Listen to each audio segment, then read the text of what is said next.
We're working on de-escalation. You know, toning down a situation using Shutaf techniques. Changing your mindset, positive communication, and problem solving.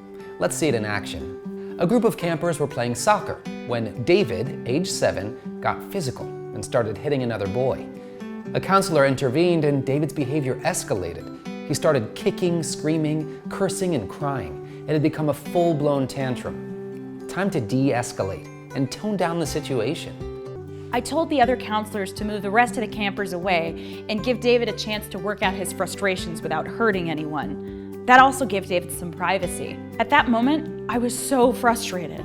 David was being a bad kid. He'd ruined the game. But when I changed my mindset, I could see David as a kid in crisis who needed my support, my attention, my patience, and my time.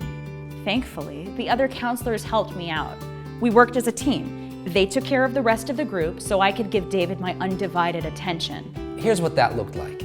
The counselor gave him the space to let out his frustrations. Once he let it out, I could talk to him. I tried to use phrases and tips that his mom had recommended when we met her and David before he joined the program. Great. Did it work? Well, it got worse before it got better. I followed David inside and made sure that we were in a safe place. He started throwing chairs.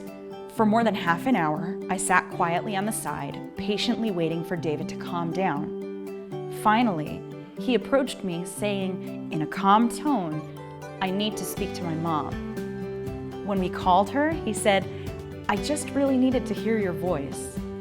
When David hung up the phone, he was ready to rejoin the group.